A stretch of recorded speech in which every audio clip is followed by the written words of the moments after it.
Welcome to CMM Off The Page, a podcast brought to you by CMM Magazine, a brand of Care Choices Limited. Guest speakers will equip listeners with take-home advice to support best practice in the social care sector. The podcast is available to listen to on Spotify, Apple Podcasts, and to watch on the CMM website. We hope you enjoy this latest episode. Since 2020, the Care Workers Charity grant schemes and mental health support have benefited over 9,000 people who work in formal social care settings across the UK. Our new employee grant giving scheme allows the Care Workers Charity to help by designing a hardship fund for your employees. The Care Workers Charity team will work with you to ensure that the grants reach those who need them the most and tackle issues which are important to your team, such as cost of living support, childcare costs, energy bill schemes, or mental wellbeing and health support. If you would like more information about setting up a support fund for your team, please get in touch. So welcome to CMM Off The Page. Today I'm joined by Dr. Jane Townson OBE, who is the Chief Executive of the Homecare Association.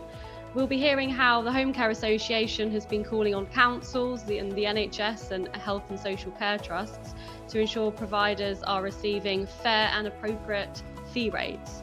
And we look forward to hearing Jane's advice on how providers can successfully navigate the relationships with local authorities. Welcome, Jane, and thank you for joining us today. Thank you. Great. And CMM Off The Page is provider-led. So obviously, we'd like to make sure we hear directly from providers. So it's fantastic to be joined today by Elizabeth Clark, who I think goes by Liz. Is that correct? Yeah, exactly. Fantastic. Great. And Liz is from Avanti Homecare, and you're based in Derbyshire, and you've got three branches. Yeah, we have three branches in Derbyshire. Fantastic. Yeah, and I think your motto is sort of you want to produce have a home care organisation that you yourselves would be happy for your own family and relatives to be cared for, which is a really nice sort of mission, I suppose. Yeah, we're reasonably new. We've been going for I think four and a bit years now. So yeah, we wanted to try and do things a bit differently. Brilliant. And you come from a financial background as well, as you had quite a career change. Yeah, quite a big about shift actually. So I spent most of my early career in finance and banking, so don't hate me too much for that. Then I realized that maybe that wasn't the way forward, and actually trying to do something that made a difference rather than just trying to get more money out of the system was the decision we made. So set up a family business with my partner and his sister, and his sister had always done her career in care, so we're bringing quite a different skill set together in our business. Fantastic. Yeah, no, I look forward to hearing all about that. And we're also joined today by Simon Osborne, who's from Right at Home UK. And Simon, you're sort of Director of Quality, is that right? That's right, Director of Quality Care and Clinical Care as well, which is a branch that we are looking to develop over the next 3 years. So our head office that I'm speaking to you today from is in Liverpool, but we are a national-based organisation. We now have 75 operational franchises, so we are a franchise business. So of course, each of our individual businesses are CQC registered. And we have 73 franchises in England and 2 in South Wales. Fantastic. So Jane, I'd really like to hear from you initially in terms of obviously the cost of care report. The council obviously published that earlier this year in relation to the cost of providers in their areas. So for obviously the cost, some exercises ended up at a rate that barely covered care worker costs last year, let alone running a care business. Many councils publish median rates, which were above their current costs. For our listeners' reference then, obviously we're recording in the first week of April now, but what are the current challenges relating to the costs of delivering home care? Well, thank you, Olivia. Well, for many years now, there's been a challenge in meeting costs of home care delivery with the fee rates that many councils offer that varies quite substantially across the country. So we see some of the lowest fee rates in the northeast of the country and some of the highest in the southwest and south. The higher fee rates tend to reflect tight labour markets and also rural areas where there's substantial travel costs involved. Some councils have made really good progress towards paying fee rates that not only cover costs, but enable the workforce to receive higher wages, which is the real goal here. That's what we really need to achieve. Hertfordshire is one that has worked really hard to do that. Others are still lagging way behind. So, for example, Walsall Borough Council recently increased or announced an increase in fee rates of, by 2% to the massive £16.81 per hour. And if you take national minimum wage at £10.42, which is what it will be from the 1st of April this year, and you add on statutory employment costs like statutory pension, national insurance, holiday pay, sick pay, and average travel time and mileage, which we get data on from some of the large software supplier databases, that comes to an average of £17.97 an hour. So the £16.81 doesn't even cover direct staff costs at national minimum wage plus on costs, never mind all of the other costs of running a home care business. And we believe that it should be unlawful for local authorities or any public body to purchase care at rates that don't allow providers to be compliant with legislation, either care regulations or employment regulations or both. And NHS, some of the NHS commissioners are just as bad. Some of the fee rates that the NHS offers are even lower than local authorities. So for years, we've been campaigning for more rationale in setting fee rates. We've called for years for local authorities to conduct cost of care exercises that were open and transparent. So we are pleased that central government has made that happen this year. And we're also pleased that they've all published them. And I think generally speaking, they've been fairly open and honest about the data that they got. Some of them are trying to, caveat it and wriggle out of it and say you can't rely on it. That was almost inevitable in year one, but at least there is a bit of a baseline there now. And as you said, what we see is a massive difference overall. So that and we have to bear in mind that the cost of care exercises were done using data that is pretty much now 2 years old. In the meantime, national living wage has gone up and inflation is in double digits. So it's just not keeping pace at all. And then something else, Jane, I was going to mention, because as the cost of delivering care is also sensitive to length of visit, and I know you have mentioned previously that 15-minute visits seem to be increasing, and sort of councils are going on that 30-minute visit length as well. So I know you have mentioned previously that some councils are starting to respond to that, and they are doing some, they are thinking about that. But that's also a sort of an area, isn't it? Yeah, definitely. Short visits, first of all, it's pretty difficult to deliver very good quality care in 15 minutes. I mean, I don't know about you, but I can't get up, washed, dressed, and out in 15 minutes. No, nowhere near. I mean, and I think, there is a place sometimes for short visits if you're just checking in on someone, but actually, potentially, if that's what you're doing, there are technology solutions that might allow you to do that in a more efficient way. It's quite hard to justify 15-minute visits for people, particularly when you consider the level of need of the people that we're all supporting, especially in the state-funded part of the market. Most people have got quite advanced healthcare needs, and many of them are frail. Many of them, at least 60%, have got dementias of some kind. It's just not reasonable to think that decent support can be given in that sort of time. But obviously, if you're the more shorter visits you do, the greater the proportion of travel time as a percentage of the whole. And of course, travel time counts as working time for national minimum wage purposes. So that minimum wage has to cover, that calculation covers all working time, not just when you're with the person that you're supporting. Exactly. And then we've got fuel costs and everything else on top of that at the moment with the cost of living as well. So we did see, especially when petrol and diesel prices went through the roof last sort of summer and autumn, quite a few care workers moving from home care to care homes or to supermarkets because they didn't have to drive.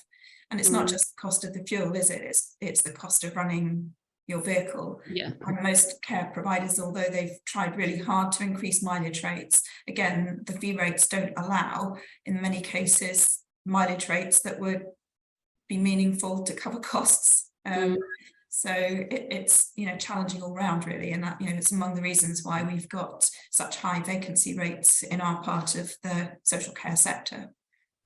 Yeah, and we just had the news today about the workforce plan as well, which obviously is not any positive news this morning, which is obviously we'll touch on that, I'm sure. But I'm just keen obviously to hear from Simon and Liz. James obviously outlined a number of challenges facing the home care sector, but I'll be interested in what that looks like in your organisations and just to hear about some of those challenges, but also how you are overcoming them or trying to overcome them.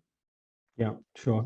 Shall I go first then, Olivia? Because yeah, sure. I think somewhat interestingly regarding Right at Home, picking up on some of the points that you and Jane just discussed, we are an organisation that fundamentally and for the majority of our care, we concentrate on the private funded, self-funding part of the market.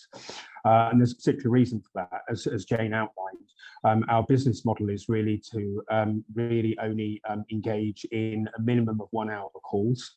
In some cases, where absolutely necessary, half an hour calls for all the reasons that have been given.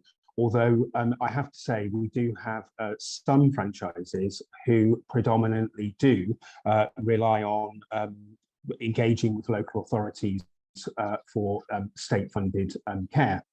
And so we see a contrast very much within our organisation. So just in terms of the challenges, just picking up on that point, I have some data from around our network, and for example, North Somerset Council, Bristol, Vale of Glamorgan in South Wales and South Cheshire are all currently commissioning around £30 per hour. But as Jane said about the North East, Tyneside Council, in contrast, is commissioning at £19.08 per hour, and Sefton Council, around the Liverpool area, is currently commissioning at £19.50 an hour, and Cardiff in South Wales, £22.50 an hour. So that's literally within and across our network. So we do have really a mantra and approach which tries to avoid 15-minute calls completely. One of our franchises in South Wales, Bridgend Council recently insisted that they take 15-minute calls, and our approach then was a compromise approach in terms of we would look to do that, but only if that was part of a wider package of care where people, that same person receiving care was actually receiving more support, if that makes sense. Oh, okay, yeah, so it's part of a wider care plan. Is that right? Absolutely, certainly not accepting simply, 4 15-minute calls a day or anything of that nature. I mean, in terms of our general approach, we do try to encourage our franchises to engage in provider forums that are provider-led within their area, because of course then we're stronger together, strength in numbers in terms of representations to local commissioners and local authorities, attend provider events that are run by the local authority. I was talking to our franchise owner in Solent this morning, so Southampton area in the south, and he was saying that actually they have a really, really good relationship with their local commissioners, their senior local authority commissioners, who are obviously Hampshire County Council, where they have effectively a negotiation around pricing and rates for their clients. They do periodically move some clients because of the private funded rate being higher, where that person's income and their savings reduces and they become the responsibility of the local authority, then the county council over time might look to move that person to a cheaper home care provider. But there is at least an ongoing conversation and engagement. However, I have to say that does vary considerably across the country. In the areas, yes. So I suppose for a provider listening that perhaps is having quite a challenging situation with their local authority, how do you keep those lines of communication open? I think it's important. What we encourage our franchises to do, because we collect a lot of data around quality of care, we encourage our franchises to regularly share that data with their local authority commissioners. So, for example, we use a process that's for this purpose, as well as the dual purpose, obviously, of demonstrating evidence to CQC and CIW in Wales as our regulator. But we use an approach that we call case studies. So we capture the quality of care being provided at any one time to an individual client, person receiving support, and we regularly share that specific data with local authority commissioners, and we ask them to meet with us quarterly, half yearly, even annually if we can't get them around the table any more frequently. And the point about that is, and Jane and yourself were talking about this earlier, but essentially we're moving. I know it's a cliche, but it's still absolutely the case. We're trying to move away from a time and task focus to a quality outcome focus for individuals. So we're not saying, obviously that the need is for this amount of time. We're saying that the need is this, and how best can that need be met. Across the sector, we still, I think, have an issue about being able to directly evidence quality of care, pure quality of care as an outcome measure. Right. And that's been talked about widely across the sector. Of course, it's chicken and egg really, because we are saying on our side we need commissioners to engage. On the other hand, sometimes, and I think Jane and Liz would probably agree, on the other hand, sometimes we get the challenge back of, and how can you quantify that? How can you quantify that's cost-effective care? Yeah, no, definitely, absolutely. And Liz, is that something that you also experience in terms of, like? I think probably we've got a slightly different, definitely a different business setup. So we are majority local authority. So if I think of our care, we're about 80% local authority, 20% private. So the majority of our income is coming from local authority. So we're probably more on the side where we are very heavily impacted by what the local authority can or choose to pay us. And I think can is probably the right answer from what I'm hearing. We've got a great relationship with Derbyshire. Actually, they're and I come from only having worked in Derbyshire, so this is all that we've experienced. But they are engaged. They do commission some short times. We've never done that, so we just took a stand from the start that we would only ever do 30-minute calls.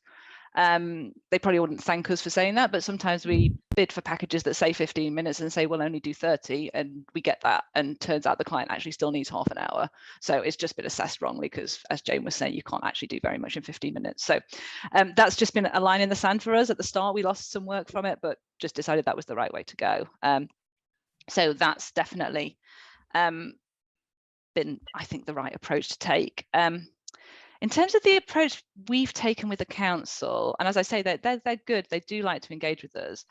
I always try to push through, and again, maybe this is coming from a slightly different background, that the council is our biggest client. So actually what we need to do is treat them as a client and engage with them as a client and talk through some of the problems in that way. And that's always worked quite well. When we've brought people in from other businesses, they've maybe had a slightly more antagonistic approach, typically with their provider, with their commissioners, and that doesn't get us very far, because the commissioners are under as much pressure as we are to try and make things work. So that's the approach we've taken, is really to try and help them understand why what they do impacts us. And it goes and money is obviously a big part of this, but actually commissioning practices is one of the things that I found really big in that as well. So things like, if the client decides they don't want the call, we're not going to pay you.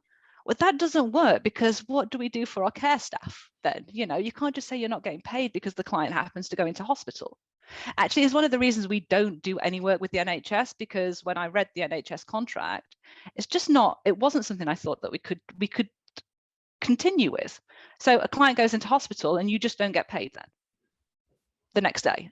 I don't understand how people can run workforces like that. And how did you communicate that to the wider staff teams, Liz? In terms of being conciliatory or not taking on that work? Yeah, well, I suppose the impact of that and how that affects the team, I suppose. The impact of not working for the NHS is, I guess, just it's not a client base that we've got, so there's less work that we can go at. It's less easy to fill the day, but and what we said to the team was actually just super open, like really understand taking on a contract like that causes all of these problems, and you just can't do it. You can't do it. Derbyshire don't do that. They give some kind of retainer payments for a while whilst the client's in hospital, which makes such a difference. It means you can continue to pay your staff. It means you can keep a place open for that person to come back, only for a week, but to keep someone back from hospital. Those kind of things make a real difference in terms of how you can structure the business, I think. And on the fee rates, I have to thank you, Jane.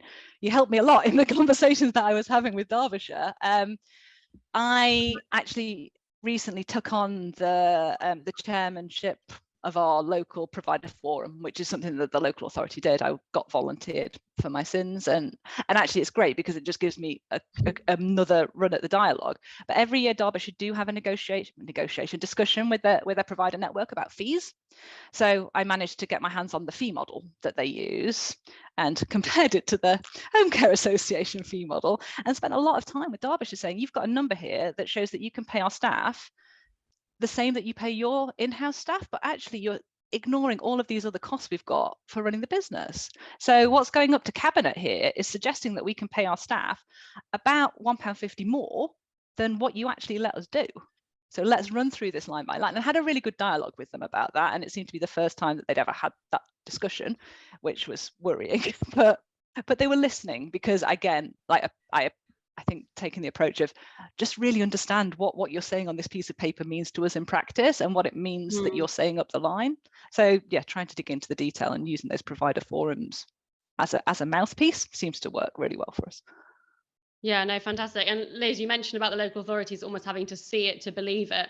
Jane, how aware do you think local authorities actually are in terms of sort of, you know, when you go to them, you're explaining about these challenges? Do you think that they, you know, what else could they be doing to enhance their own knowledge, I suppose? Yeah, so I think they vary quite substantially, but I really agree with what both Simon and Liz said, that there is a massive education job to do. There's quite high turnover of commissioners, and some of them get drafted in from unrelated areas. And as both Liz and Simon have said, you know, they're all people who want to do the right thing. They didn't come into this sector to annoy providers. You know, they came in because they want to help people, and you know, they, just like us, get out of bed wanting to do that every day. So I think sometimes there are cultures of hostility that seem to reside in certain councils, and it can be quite difficult to work with that. But you know, like any relationship, you know, you've got to start just trying to build that with one-to-one. And I do think it would be really good to offer some of them the opportunity to go and do some rounds, because then they begin to see what it's actually like trying to. Yeah, no, exactly. Yeah, that's kind of what I was thinking. Yeah. And you know, this is one of the reasons why the Homecare Association published the minimum price for home care, which is now, you know, we've done 10 editions. Obviously it started before I came into this role, but to really put a stake in the ground, to have some data, to have a conversation with the commissioners, because most of them have never run businesses either. You know, they've come up through local authorities. They don't necessarily understand the pressures. And you know, I've just gone into battle on behalf of one of our small members with the NHS in one place, because they're not paying their invoices on time.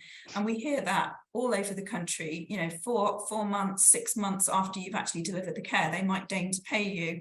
Now, I don't think they're sitting there thinking, wahaha, how can we put, you know, home care agencies out of business? They just don't think, because the NHS has got a big, you know, that they just don't have problems like that. But if you're a small business, you really do.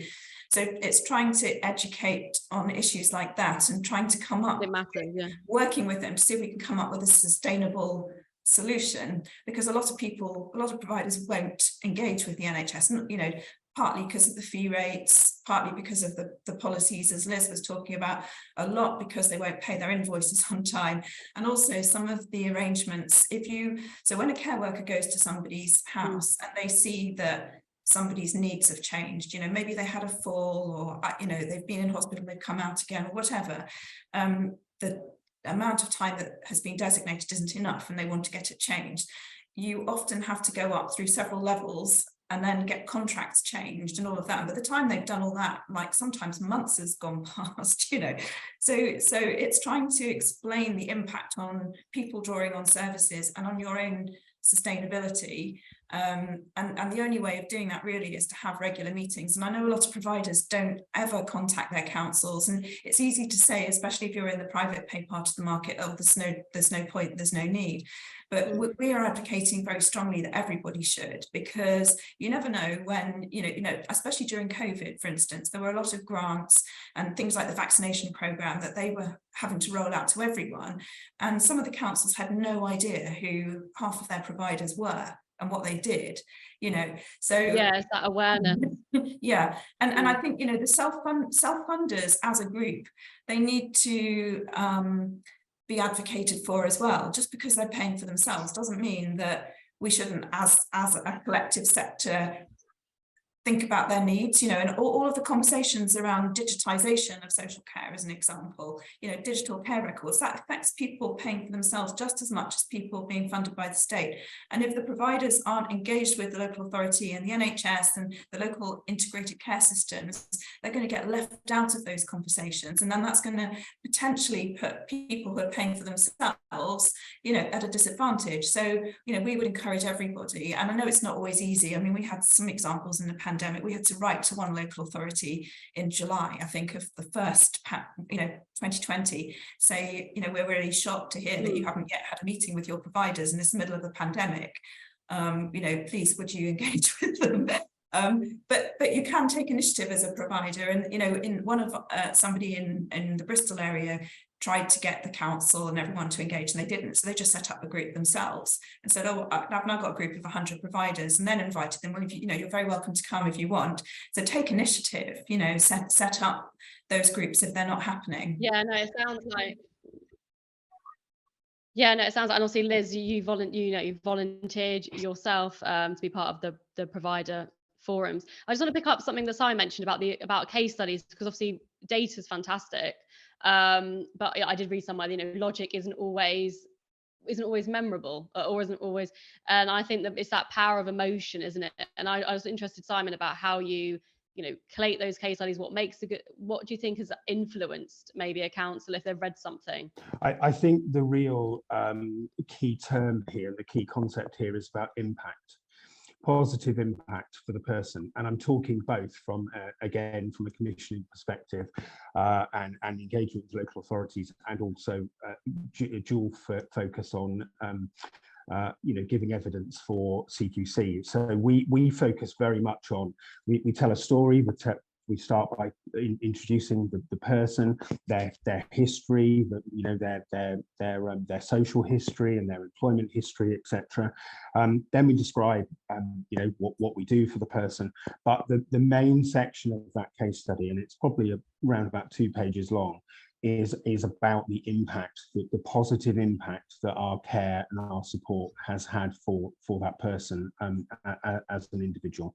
And we share those around our network, and you know, we compare stories. You know, as ever, the power of stories. You know, so for example, when I used to directly support our Bournemouth and Poole franchise, and we were getting ready for an inspection. And they described a situation where they were contacted by the wife of a gentleman who had just been given a devastating diagnosis of terminal cancer. And they needed to start their care. And it was a Friday afternoon, and they needed to start their care on the Saturday. Now, they couldn't do that over the weekend, but they started on the Monday morning. And the purpose of that approach was to help him to come home to die with his family, you know. So the impact of that is absolutely massive, you know. And when we showed the journey of how the caregivers were so flexible in their approach to be able to flex their runs, you know, their normal day-to-day care visits, etc., to be able to facilitate that for that family. Now, I would argue anybody, seeing the impact of that type of story, it's extremely strong, and that's about an approach. That's about everybody being flexible in arranging that care. That was a privately funded package of care. But nonetheless, we've got that level of story. Also in the franchises that we have within our network who predominantly rely on local authority funded care as well. I was just wanted to pick up another point, which was about maybe a particular approach, and that is that we have had some success. It doesn't change the overall funding of a person's care, but we have had some success in supporting people to go through a brokerage approach and to obtain a personal budget. Because of course, fundamentally then the point is the person then gains much more control over how the money that's allocated to them for their care needs can be spent. So essentially, from a private pay perspective, then they're going to be purchasing directly less hours of care. But in many cases, again with case studies, in many cases, what we can show is that that person having control over their care and working directly with us, like I said earlier, the outcomes for that person are going to be fundamentally more person-centric to them, and ultimately more positive in terms of their quality of life and what's really important to them. Just quickly come in, just to say I am a bit concerned that some councils, though, because they're so cash-strapped, are reducing the emphasis they place on quality. So Southampton Council, for example, recently released a tender, and they say that 70% of the points are going to be awarded for price and 30% for quality. Which is quite a stark admission. Yeah, it's usually posed as the other way around, but isn't. Yes. Yeah. And I guess some of that comes to actually the when I'm thinking actually what does our local authority do to check on our quality? Not a huge amount. But I mean, we pride ourselves on the quality that we provide and we check on it ourselves. But actually, when we're thinking about how do we prove quality, actually, is it even something that is on stretched local authorities' minds? We're struggling to get hold of social workers to talk to, never mind them coming and checking of whether what we're doing is good enough. There needs to be some investment there in what is a very strained budget to actually check on the quality that we're all providing. We all obviously pride ourselves, but we know that there are some people that don't necessarily provide the best quality care.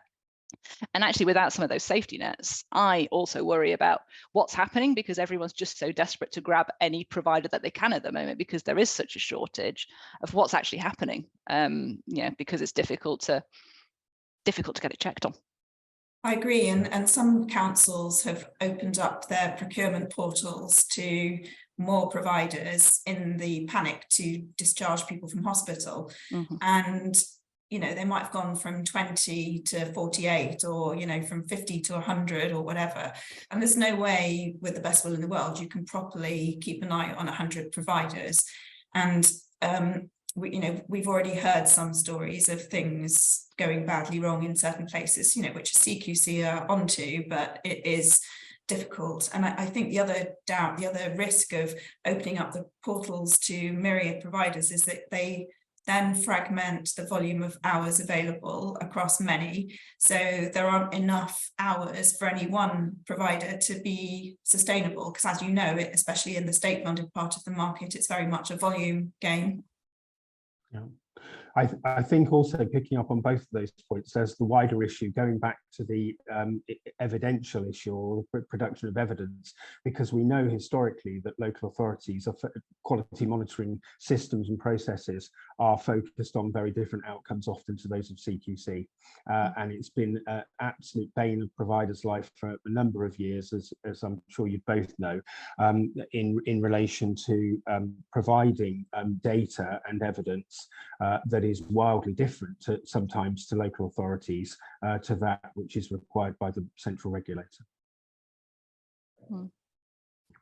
Yeah, I think that there is also something on that, just thinking back to something we touched on about provider forums, actually, and the power of the collective voice in that. And actually, Simon, I was thinking about some of the stories that you were saying that you tell to the regulator or to the authority about the clients, actually telling some of those stories about the reality of what it's like on the ground for us in business is something that's worked pretty well. So just as a small point, but when the fuel prices did go crazy, I asked all of the providers in my forum to tell me a story about what impact that was having on their business, and collated all of those stories in a letter to the local authority and copied in everyone who I could think was senior enough. And actually that got us some movement. It gave us some extra money from them for travel rates that I don't think would have happened if we hadn't used our collective voices and told the story of what that was meaning for all of these different providers around the Derbyshire area. So I think in those kind of scenarios, I think storytelling really does work, because people, as you were saying, Jane, they don't really understand the realities of running the business, but can understand what it means that, you know, I've lost 10 of my staff to Tesco, or half of my staff are going to work for for a care home, and this isn't going to work for us anymore. So I think storytelling does really help in these scenarios to make it real. And I think we're also trying to collectively counter a fairly unhelpful narrative that the media tends to propagate. And also even within councils, there is this, in some councils, it's really quite pronounced, in others less so, but there's quite anti-independent provider vibe going on. And, you know, the idea, what was actually said to me was, well, you know, your members are creaming off council money and putting it in their bank accounts in the Cayman Islands. And when I'd finished stopping laughing, I sort of explained that, you know, there may be a few sort of large providers, particularly in the care home world, that do that, but the vast majority are small and medium enterprises. But I think the other thing that we have to understand is that if we may go to the officers of the council, you know, the commissioning officers, and then, you know, ultimately to say the Director of Adult Social Services, but within they every year they have to go to their council, you know, to the cabinet, to argue for more money for social care. And in a council, they are having to compete with, you know, education and potholes and other kind of public services, and they're having to deal with elected members, and they need the evidence from us. You know, they and the kind of thing that elected members say, well, is if we increase the budget for home care, what guarantee are you going to give us that that money doesn't go into the bank accounts in the Cayman Islands? It goes into the care workers' pockets, because that's what we want. So everybody needs to understand that those kind of feelings are there, and to show how you're going to use the money, what you're going to do with it, how you're going to improve the lot of your care workforce, how that is ultimately going to improve retention and therefore availability for the people that councils are trying to get help for. How would you even go about trying to help people? I mean, it's blatantly not, well, I mean, they can look at our bank accounts and see that that's not what's happening, but actually trying to evidence that what you're not doing is making a lot of money it's an interesting exercise. And I think what I mean is, you don't have to necessarily prove that. And I don't think anyone should be ashamed of making a surplus, because we need surpluses in business to be able to invest, you know. So when you look at the data that NHS Transformation Directorate have collected about uptake of digital social care records, for example, the lowest uptake is in the northeast of England. And I sent them the map of our fee rate exercise across the country, and it pretty much coincides with the map of uptake of digital care. And I said, you know, there's no coincidence here. These poor providers up in the northeast haven't got any spare money to invest in anything like that. You know, they're struggling to cover national minimum wage.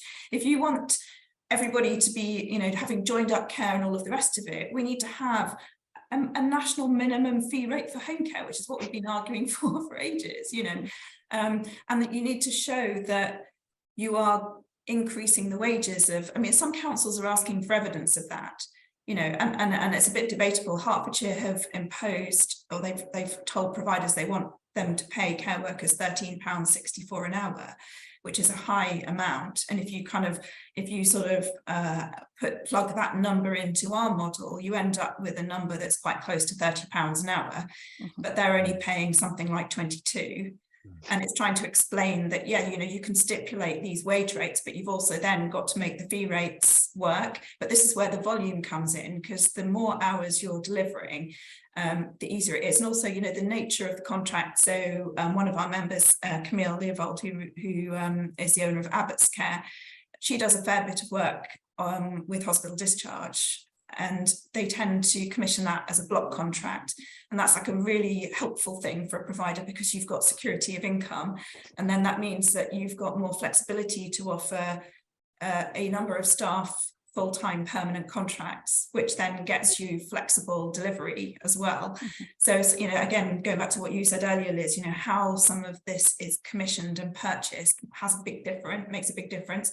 One of our members is working with local authority and NHS commissioners to sort of demonstrate that if they increase the fee rate and they then able to increase the wage rate, what the knock-on effect of that has been in a positive way on utilisation of staff and hours delivered. So they've come up with a sort of cost-benefit analysis. It might look on the face of it as though you're having to pay more fee rates up front, but you actually get more for your money. So it's actually more cost-effective.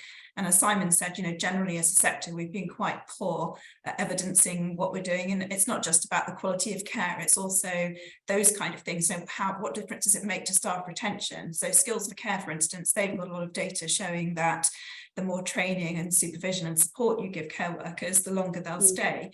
And that also is good for people receiving services, it's good for the care workers, and it ultimately saves you money, because you're not forever chasing your tail trying to recruit and train people. Yeah, I think also having that continuity of care as well, and having this, a workforce that remains there. I think it's really difficult when you have new staff members and they don't know the case and they don't know the individual. I think that makes a huge difference to care quality. Yeah, I think I'd agree with that. And just picking up that point that Jane was just talking about training. So I mentioned earlier about clinical care, and that's a project that we're developing this year, because absolutely we want to positively impact attracting, recruiting, but also retaining and giving more of, and it's a cliche, but giving more of a career structure almost to staff in relation to additional training. And it picks up on your point, Olivia, of continuity of care, because of course it impacts people as their needs change. So as their needs intensify, their healthcare needs and their clinical needs, and we know what a focus the NHS and the Department of Health now have on the provision of care over people's lifetime in the community, and reducing the pressures on the acute sector. So it all adds up, really, in relation to clinical care, but fundamentally, as well as recruitment and retention, etc., and the focus on the workforce, it also very much means that potentially an individual provider, not just us, but any individual provider who invests in that way and develops their staff in that way, is able to meet people's needs over a much longer period of time, and potentially, and I say potentially, but this is the ultimate outcome, of course, is helping people to end their lives in their own homes. It should they wish to do so, and the evidence suggests that many people actually do. Yeah, no, thank you very much. So yeah, no, that's a really good point there, Simon, to sort of close. Liz, I just wanted to bring back just about the provider forums, because there might be some people listening who are keen to maybe start one up, maybe be the leader like you are, sort of leading the way. So I just really some advice really for other home care providers who, they might feel really passionately to sort of manage that themselves. And any advice from your personal experience would be great to share. Yeah, I think it's been an interesting journey. I was genuinely quite surprised when I didn't volunteer. I got volunteered by everybody to run these things, and actually there seems to be there is a reticence, I think, to step into the the chair or some of those committee posts on these forums. So the idea, like what I see is a lot of people happy to come, but actually the idea of doing the little bit extra that is running it seems to be a step too much. And what I've found is that it is a bit extra work, and I know everybody's stretched, right? So you do have to find time in a busy diary to do something like that. But the impact that that's made for me and for our business is actually material, because it gives you that voice. You know, it allows you to have some of these direct conversations that I wasn't having. I wouldn't have known about the madness that was the fee model that assumes that you don't have to pay any money for running a business if I wasn't sat in that meeting, and then I can start unpicking it. So actually being in the chair and having those meetings really means that if you are someone who wants to get into the detail and try and make some of these changes, your voice is heard more. My local authority the commissioners, they always say that it's good if it comes from me in that role. So not Liz, CEO of Avanti, but Liz, chair of the Derbyshire Homecare Association, is something that holds a lot more sway. So I guess my advice would be definitely do it. It's worth the bit of extra work that it takes to get it moving, and it's not that much. And again, I'm continuing to plug the Homecare Association, Jane, but actually the resources that are there, I use them all the time.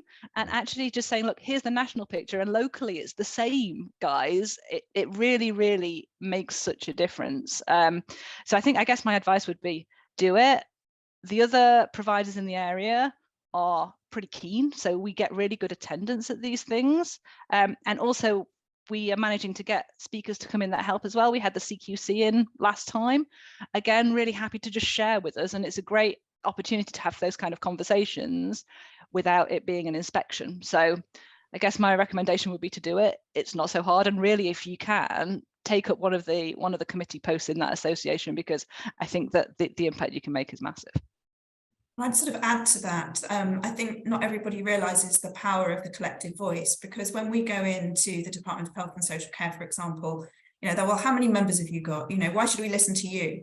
And the more people that there are saying the same thing, or even if there are different things from different places, those stories really help us, and feeding up the kind of intelligence that you've got, Liz, and you know, Simon's always saying, you know, we were hearing things, but that's really, really helpful. And sometimes, you know, if there are, you know, we're a national organisation, we can't go into battle with 152 local authorities in England individually, and all of the Welsh and Scottish and Irish ones. However, when there are issues that we know are replicated across the country, we will do, and kind of use it as a bit of a test case. The other thing I'd say as well is it's really worth engaging local politicians, both council politicians, but also your MP, not to necessarily come down heavily on the council or anything, but just to educate them, because the more that they understand about the issues, the more alive they are, the more open they are. Some of them might even be willing to ask a question in the House. All of these things add to the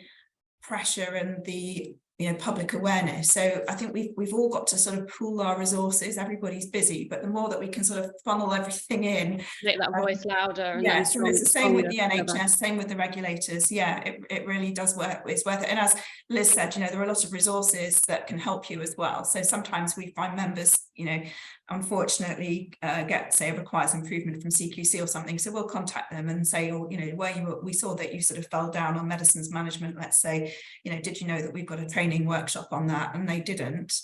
So there's a lot of information and advice and resources available as part of the membership. So make the most of it. Yeah, and I suppose, learning from each other really as well, and from other members can really strengthen. Sorry, Simon, did you have something? Yeah, thanks, Jane. I was just reminiscing, and I think it was during the pandemic, the power of the collective voice, when actually you and colleagues stepped in to help providers in Oxford. If you recall that specific episode and particular issue around how the local authority was commissioning or proposing to commission with I think a new contract framework, which was very, very way wide of the mark of what was realistic, as we've all discussed this morning. And there was excellent support from the Homecare Association for representing that collective provider and the voice of people who receive support in terms of actual fundamental issues around not only quality but also safety, were the local authority to take that particular approach. Thank you, Simon. And Jane, I just wanted maybe perhaps to close, sort of looking ahead, I suppose, and forecasting for the months ahead, and what providers need to be maybe considering or looking out for in the coming months, sort of from a, I suppose, policy, political landscape. Well, who knows what's going to happen next year if we have a general election. But, yeah, exactly. Right now, everybody sees the demand is increasing and complexity of need is increasing. So one area where providers need to think about the future is ensuring that staff have the right training to deal with the complexity of need that we're facing, and also the whole digital agenda, because that is going to continue. And I think we could end up seeing a situation in the future where if you haven't gone digital, there will be questions raised about how you're ensuring, that you can see what's going on and you're in real time and, sort of overseeing that quality and all of those sort of things.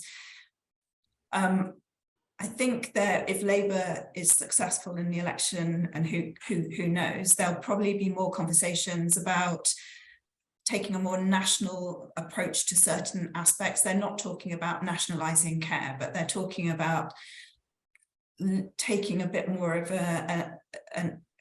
providing more clarity about where national versus local, the balance between the two. So for example, with workforce, like some countries like New Zealand have taken a more national approach to the workforce. They've set, we've got national minimum wage already here, but in New Zealand in the care sector, they've actually got about 4 national minimum wages for the different levels in the sort of yeah, so more the bands, a bit like similar to the NHS bands in terms I mean, I don't think we would want it to go like Agenda for Change, which means that everybody's got to pay the same. That isn't really in the spirit of an independent market. But a bit like we've got national minimum wage, that's the baseline. People can pay above that, and that's all part of the, doing the right thing. You're going to attract more care workers to work for you if you treat them well. Yeah.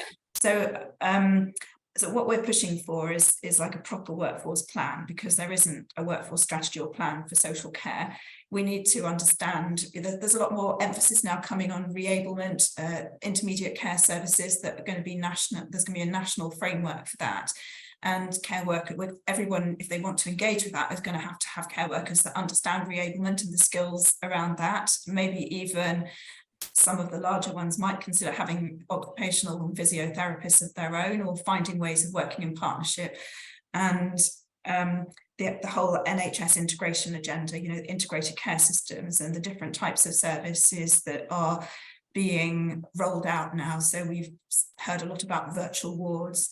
I mean, it makes me laugh, because a virtual ward is somebody's home, but also what they're calling proactive care, which is sort of actively identifying people from data that meet certain criteria, like, frailty, multiple long-term conditions, and then proactively targeting interventions, not waiting until there's a crisis and blue lighting them to hospital. I think those kind of developments are really positive. We should have been doing it all along, but we want in home care to be engaged in those conversations. So the encouragement is to everybody to try to engage with their integrated care system. Integrated care systems are struggling to know how to engage with social care providers. So the more provider forums that, like Liz has set up, that there are, the easier that makes it for them. So if you want a voice in that, join your local provider forum, join your national association, because that's how we're going to help to shift the needle. No, absolutely, Jane. Yeah, and I think it's going to be an interesting months and years ahead. And I salute all three of you for keeping that motivation going, even with today's news. It can't be easy. So fantastic. Very, very busy people, so I don't want to take up too much of your time. It's been really wonderful for those discussions, and I'm sure if members do have any listeners have any questions, I'm sure they'll get in touch with you to explore those further. So thank you for joining us. That was Dr. Jane Townson OBE from the Homecare Association, and Elizabeth Clark, CEO of Avanti Homecare, and also Simon Osborne, who is of Right at Home UK. So thank you so much for joining us today. Thank you. Thank you. Thanks. Bye-bye.